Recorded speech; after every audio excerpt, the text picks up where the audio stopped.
எங்கடா வீட்டியம்? உள்ளதான் இருக்கான்.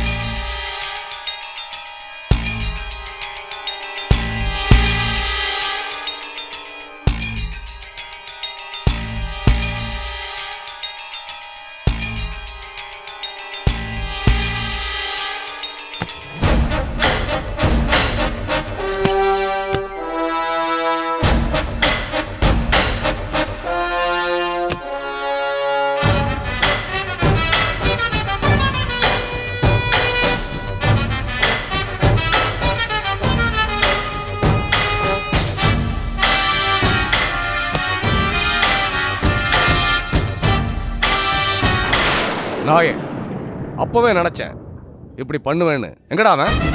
ஆதி, கூல் டவுன். சத்தியமா எனக்கு தெரியாது.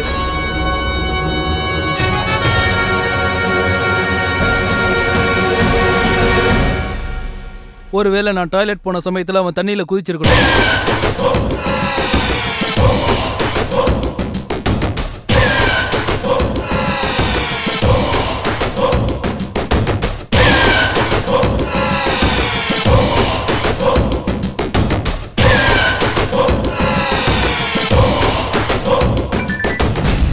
ஹலோ அருண், மோசம் போயிட்டோம்.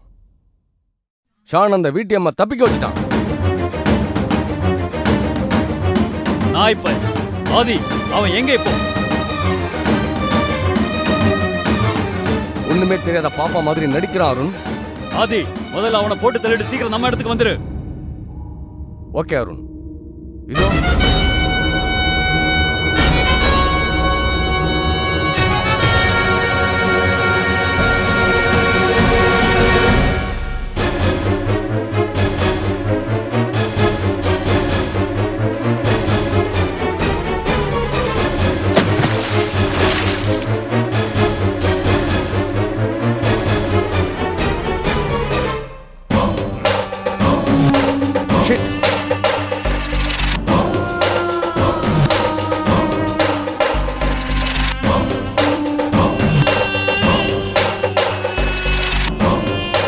அருண். ஹலோ அருண், தப்பிச்சிட்டான்.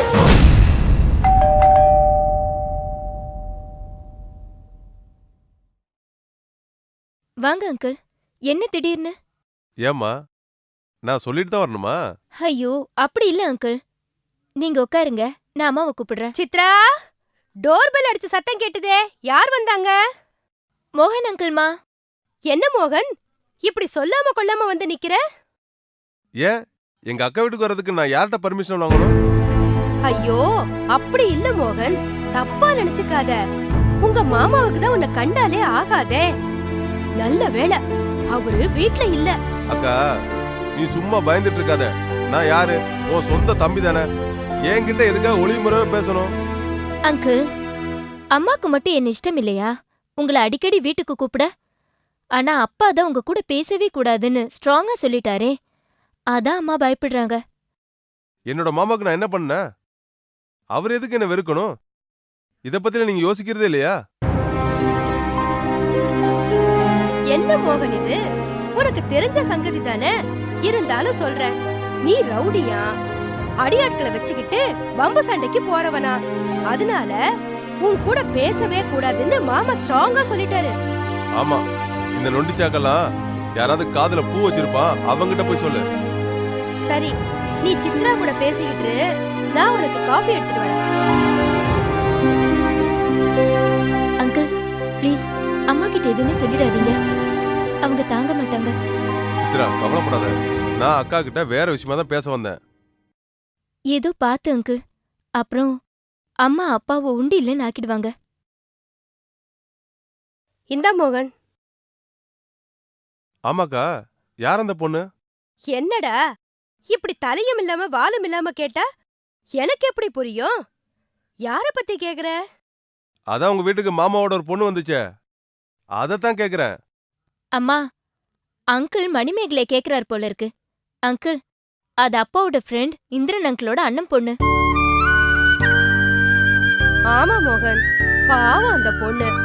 அதுக்கு யாருமே ஹெல்ப்புக்குன்னு இல்ல. இந்திரனை பத்தி தெரியும் தானே, அவன் பெரும் குடிகாரன். அதுதான் அந்த பொண்ணுக்கு கொஞ்சம் ஆறுதலா இருக்கட்டுமேனு தான் உங்க மாமா இங்க கூட்டிட்டு வந்தாரு. ஆமா, உனக்கு எப்படி தெரியும்? எப்படியோ தெரியும், அதை விடுக்கா. மாமாக்கு எதுக்கு இந்த தேவையில்லாத வேலைலாம்? என்ன மோகன் சொல்ற?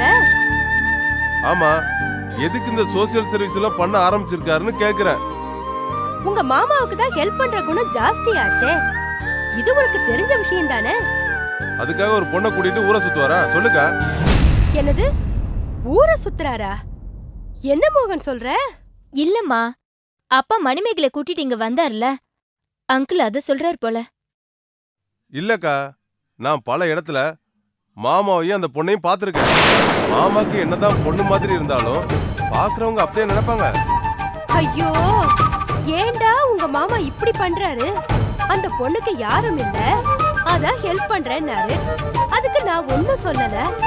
ஆனா இப்படி வெளியில கூட்டிட்டு போறது சத்தியமா எனக்கு தெரியாது. ஆமா, உனக்கு என்னதான் தெரியும்? இந்த வீடே உலகம்னு வாழ்ந்துட்டு இருக்க. அங்கிள், மணிமேகலை அப்பாக்கு பொண்ணு மாதிரி. அவர் ஏதோ தன்னால் ஆன ஹெல்ப்பா அவங்களுக்கு பண்ணணும்னு தான் நினைச்சுக்கிட்டு இருக்காரு. அத நீங்க ஏன் தப்பான கண்ணோட்டத்துல பாக்குறீங்க? நான் இல்லம்மா, இந்த உலகம் பாக்குதே. என்ன மோகன் சொல்ற? ஆமாக்கா, என்கிட்டயே பல பேர் என்ன உங்க அக்கா புருஷன் யாரோ ஒரு பொண்ணு கூட சுத்துறாருன்னு கேட்டிருக்காங்க. என்ன மோகன், இந்த மனுஷனுக்கு எங்க புத்தி போச்சு? ஏன் இப்படி அறிவில்லாம நடந்துக்கிறாரு? அக்கா, இனியாவது அந்த பொண்ணை கூட்டிக்கிட்டு ஊரை சுத்த வேண்டாம்னு மாமா கிட்ட சொல்லி வை. ஐயோ, அவர் வந்துட்டாரு போல இருக்கு. இப்ப நான் என்ன பண்ணுவேன்? அம்மா டென்ஷன் ஆகாதீங்க, நான் சமாளிச்சுக்கிறேன். உன்னை யாரா உள்ள விட்டாங்க? எத்தனை வாட்டி சொல்லியிருக்கேன் இந்த வீட்டு வாசப்படி மிதிக்காதுன்னு. உனக்கு சூடு சொரணை இல்ல? ஏன் எங்க அக்கா வீட்டுக்கு வர்றதுக்கு எனக்கு யார் பர்மிஷன் வேணும்? என்னோட பர்மிஷன் வேணும். என்னோட வாழ்க்கையை அழிச்ச பாவி நீ. உன்னை பார்க்கவே எனக்கு பத்திக்கிட்டு வருது. போட வெளியே. ஊர்ல இருக்கிறவங்க எல்லாரையும் பொண்ணு மாதிரின்னு சொல்லிக்கிட்டு ஊர் சுத்த தெரியுது. என்னோட சொந்த தம்பி வீட்டுக்கு வந்தா மட்டும் உங்களுக்கு பொறுக்கலையாக்கும். இப்ப எல்லாரும் பேசாம இருக்கீங்களா? அப்பா, மோகன் அங்கிள் இந்த வழியா போகும்போது அப்படியே எங்களை பார்த்துட்டு போகலான்னு வந்தாரு, அவ்வளவுதான். சித்ரா, உனக்கு தான் இவனை பத்தி நான் சொல்லியிருக்கேனே. இவனை உள்ள விட்டா குடும்பத்தையே பிரிச்சிடுவான். டே மோகன், இன்னும் ஏண்டா இருக்க? போடா வெளியே. மாமா, நான் வாயை திறந்தனா என்ன ஆகணும் உங்களுக்கு தெரியும். கொஞ்சம் அடக்கி வாசிங்க, அப்புறம் நாரிடும். ப்ளீஸ் அங்கிள், நீங்க முதல்ல கிளம்புங்க, இல்லைன்னா பெரிய பிரச்சனை ஆயிடும். ஆமாண்டா, இந்த மனுஷனை கட்டிக்கிட்ட பாவத்துக்கு நான் என்ன வேணும்னாலும் அனுபவிச்சுக்கிறேன். நீ இங்க வந்து அவமானப்படாத. உன் அக்கா செத்துட்டான்னு நினைச்சுக்க. அக்கா, நீ சொல்றதால கிளம்புற. மிஸ்டர் ரகு, நாம மறுபடியும் சந்திக்க வேண்டியது வரும், அதை மறந்துடாதீங்க.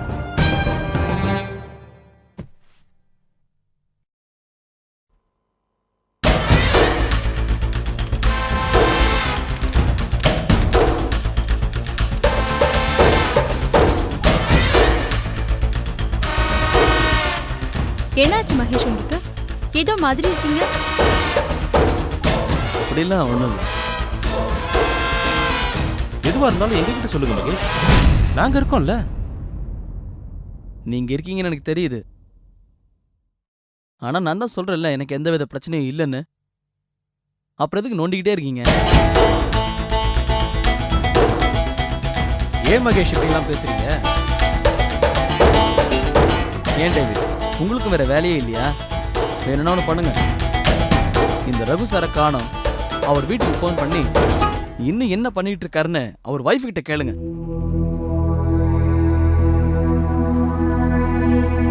மகேஷ், இப்படிலாம் அசிங்கமா பேசாதீங்க, நல்லாவே இல்லை.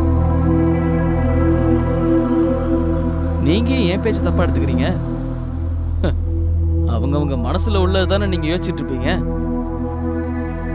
இந்திரன் அங்கிள், நீ கொஞ்சம் பேசாம இருக்கீங்களா? உங்க மேலதான் தப்பு. அதான பார்த்தேன், ஏன் மணிமேகலை மகேஷுக்கு இன்னும் வக்காலத்து வாங்காம இருக்கேன்னு. இந்திரன் அங்கிள், நான் யாருக்கும் வக்காலத்து வாங்க வேண்டிய தேவையே இல்லை. உண்மையை சொன்ன, உங்க மேலே தப்பு இருக்குன்னு. யார் தான் மணிமேகலை இப்ப தப்பே பண்ணலன்னு சொல்லு.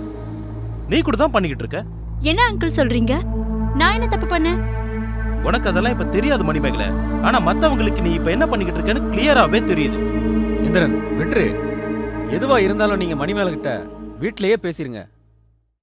இங்கெல்லாம் வேணாம். டேவிட், நீங்க பேசாம இருங்க. ஒருவேளை மணிமேகலை ஆபீஸ் விஷயத்துல ஏதாவது தப்பு பண்ணிருக்கலாம்ல. இந்திரன் பேசிட்டு விடுங்க. நீங்க சொல்லுங்க இந்திரன். நான் இதுக்கு மேலே இப்ப பேச ஒண்ணும் இல்ல. அதான் சம்பந்தப்பட்டவங்களுக்கே இப்ப நல்லா புரிஞ்சிருக்கும்னு நினைக்கிறேன். வர வர இது நம்ம ஆபீஸ் மாதிரியே தெரியல.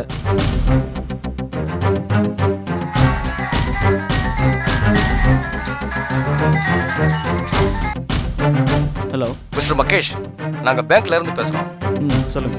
கொஞ்ச நாளா வழக்கத்துக்கு மாறா உங்க ஜாயிண்ட் அக்கவுண்ட்ல இருந்து ரொம்ப பணம் வித்ட்ரா பண்ணப்பட்டிருக்கு. மிஸ்டர் விடிஎம் வேற ஊர்ல இல்லைன்னு கேள்விப்பட்டான். ஆமாமா, உண்மைதான். அப்படியா?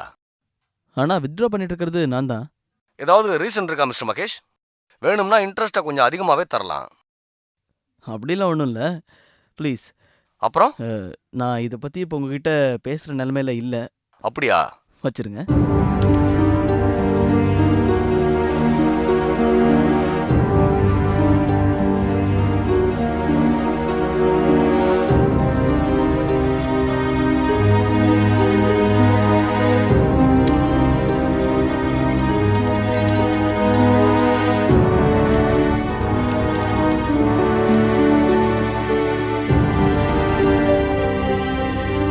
பாத்தீங்களா டேவிட்? ஒண்ணுமில்லன்னு சொல்லிட்டு குட்டி போட்ட பூனையாட்டம் அலைஞ்சு திரிஞ்சுக்கிட்டு இருக்கான். இந்திரன், நானும் கொஞ்ச நாளா கவனிச்சுக்கிட்டு தான் இருந்தேன். ஆனா இத பத்தி அவன்கிட்ட கேட்க போய் வீணா எதுக்கு வாங்கி கட்டணும் தான் கேட்கறதே இல்ல. அப்போ நான் கேட்டது தப்புன்னு சொல்றீங்களா டேவிட் சார்?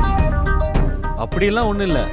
ஆனா நீ இப்பெல்லாம் மகேஷ் கிட்ட கொஞ்சம் உரிமை எடுத்து பேசிட்டு இருக்க. அது வேணாம் உனக்கு மணிமேகலை. அப்படியெல்லாம் ஒண்ணும் இல்ல. நான் எல்லாரும் கூடயும் தான் உரிமையோட பேசிட்டு இருக்கேன். வேற ஒன்றும் இல்ல. நீங்க விடுங்க டேவிட். இதுவே நம்ம பழைய மணிமேகலையா இருந்தா நம்ம பேச்சையும் கொஞ்சம் கேட்டிருப்பா. அவங்க பட்டாதான் தெரியும்பாங்க. அப்படியெல்லாம் நம்ம மணிமேகலையை விட்டுட முடியாது இந்திரன். மணிமேகலை, நான் ஒன்னு சொல்றேன், கேட்டுக்கோ. சொல்லுங்க டேவிட் சார். நீ மகேஷ் கூட கொஞ்சம் அதிகமாவே உரிமையோட பேசுற, நடந்துக்கிற. அதை எல்லாருமே கவனிச்சிருக்காங்க. இத பத்தியும் பேசிட்டு இருக்காங்க.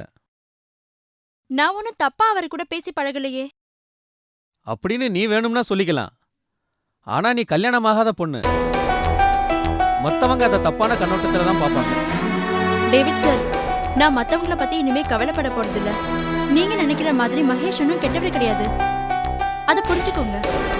சரிதான், இந்த மணிமேகலைக்கு ஏதோ பிடிச்சிருக்கு. நாம இனியும் இவகிட்ட ஏதாவது பேசணும்னா நமக்கு தான் மரியாதை இல்லை.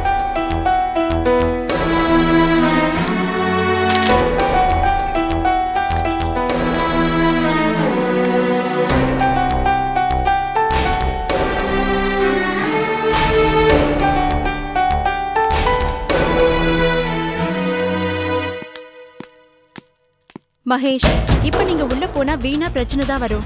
நான் சொல்றதை கேளுங்க, வாங்க போலாம். வாங்க மகேஷ், சொன்னா கேளுங்க, வாங்க.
டேய் பாபு, யாரா எந்த நேரத்துல டிஸ்டர்ப் பண்ணிட்டு?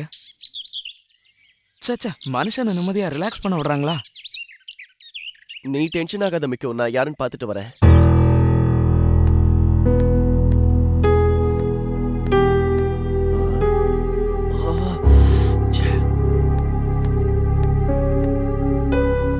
யாரது? பாபு நான் தான் சித்ரா. ஆகா, இவ என்ன சொல்லாம கொள்ளாம வந்து நிக்கிறா. இப்ப இவகிட்ட மாட்டினா சங்குதான். சித்ரா, கொஞ்சம் இரு. கதவு திறக்க மாட்டேங்குது. நான் இத வந்துடுறேன். ஓகே பாபு.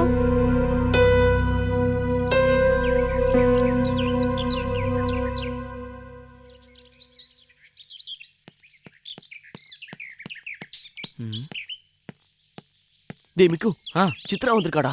முதல்ல எல்லாத்தையும் எடுத்து உள்ள வை.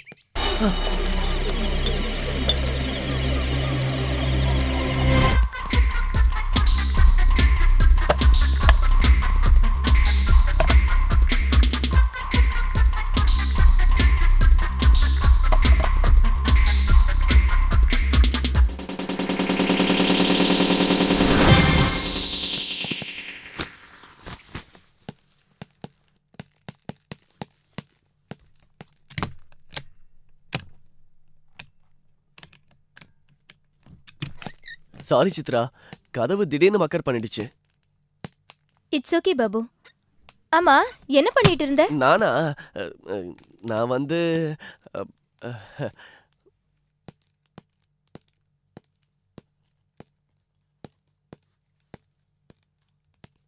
ஹாய் சித்ரா, எப்படி இருக்க? நல்லா இருக்கேன். பாபு, என்ன இன்னைக்கு 2 பேரும் உங்க பிசினஸ் விஷயமா வெளியே போகாம வீட்லயே உட்கார்ந்திருக்கீங்க போல இருக்கு? நோ சித்ரா, நாங்க 2 பேரும் இன்னைக்கு வீட்லயே இருந்து பிசினஸ் பண்ணிட்டு இருந்தோம். இல்ல பாபு? ஆமா ஆமா. சரி சித்ரா, நீ என்ன சாப்பிடுற? முதல்ல அத சொல்லு. எதுனாலும் ஓகே. ஆமா, என்ன ஏதோ டிஃபரண்ட் ஸ்மெல் வருது? அது வந்து இல்ல சித்ரா, சமைச்சுக்கிட்டு இருந்தோம் அதான். ஓ, இப்ப 2 பேரும் சமைக்கல ஆரம்பிச்சிட்டீங்களா? சோ இன்னைக்கு நான் உங்க வீட்ல சாப்பிடலான்னு சொல்லு.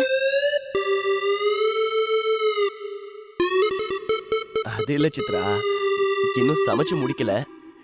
நீ அடுத்த முறை வரும்போது கண்டிப்பா சாப்பிடலாம். ஆமா சித்ரா, நீ சொல்லாம கொள்ளாம வருவேன்னு எங்களுக்கு தெரியாது இல்லையா? தெரிஞ்சிருந்தா கொஞ்சம் ஜாக்கிரதையா இருந்திருப்போம். எதுல ஜாக்கிரதையா இருந்திருப்பீங்க? ஏன் எனக்கு தெரியாம ஏதாவது திருட்டுத்தனம் பண்ணிட்டு இருந்தீங்களா? ஐயோ, அப்படி ஒண்ணும் இல்ல சித்ரா. நீ வருவேன்னு தெரிஞ்சிருந்தா ஒழுங்கா குக் பண்ணி வச்சிருப்போம். அதத்தான் சொன்னான் மிக்கு. என்னவோ இப்போ வர வர உன்னை புரிஞ்சுக்கவே முடியல பாபு. அப்படி ஒண்ணும் இல்ல சித்ரா, கொஞ்சம் இரு, நான் காஃபி எடுத்து வந்துடுறேன்.